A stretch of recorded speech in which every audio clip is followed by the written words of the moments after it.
Hürmetli vatandaş, leksiyalarımızda devamlaştırmamız bugünkü islaha. 2019 yıl 7. ayının 5. günü ettiği cüme.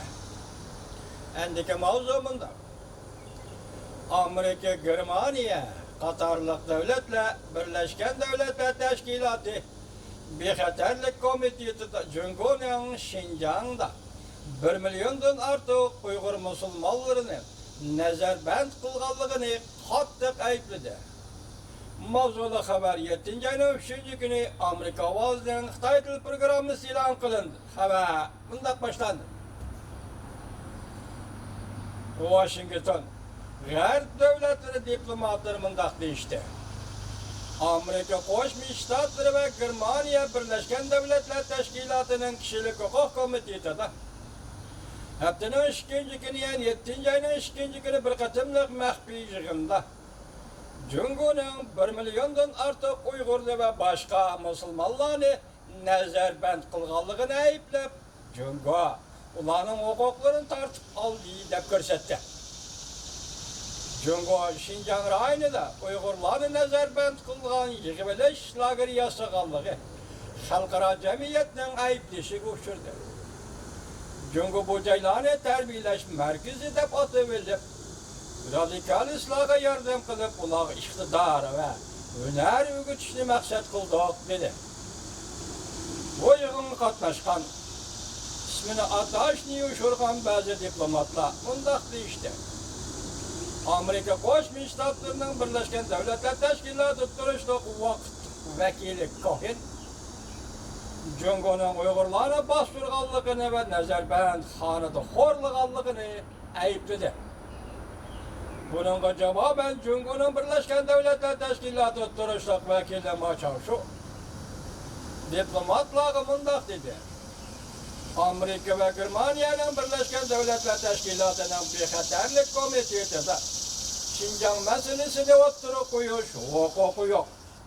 Çünkü bu Cumhur'un içki işi. Amerika Koşmuş Ştatları Devlet Mahkemesi'nin ameldarları bu katımki Bexaterlik Komiteti'deki işlerin ahvaliden sual koyulğanda mındak görsetti. Cumhur Şinjan'da Uygurlar asallık milletlerden Kazakıstanlıkla ve Kırgızistanlıkla hem de başka Müslümanlarına katlık bastırdı. Hatta çet ellerde durup atkan Müslüman asallık millet azalarını mecburi Cumhur'a kaytırıp gitti. Ular şensiz bir yoluktu. Bundan Amerika intayın eğer derecede çuç yıskıldı. Cumhur Taşkı İslam Ministerliği'nin bayanatçısı Gönüşvan Beycan'da mındak dedi. Bu katımkı yığın aslında mehbi yığın buluşu gerekidi. Bu katımkı yığın aslında mehbi yığın buluşu gerekidi. Bu yığının muhakem mavzularının matbuatları kandak aşkara məlum bolğanlığını bilmeyimiz. O mındak dedi, Şinjan'ın işleri Cumhur'un nokol işki işidir. Bexaterlik Komiteti'nin gün tertipleri münasibetsiz.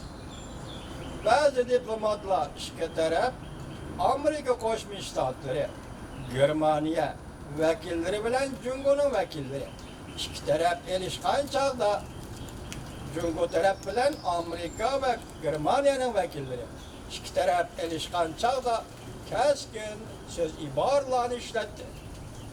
15 devlet Bexaterlik Komiteti'de azad devletler şu günü Birleşken Devletler Teşkilatı'nın Orta Asya'da aldığını eliş karakterlik diplomatik saha merkezi.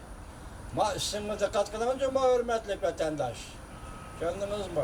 Siz bu işini mesela Devletler Teşkilatı'nın Orta Asya'da aldın eliş karakterlik. Orta Asya'da aldın eliş karakterlik. Diplomatik saha merkezi mavzusu boyunca mehbiyen ötküzülgen idi.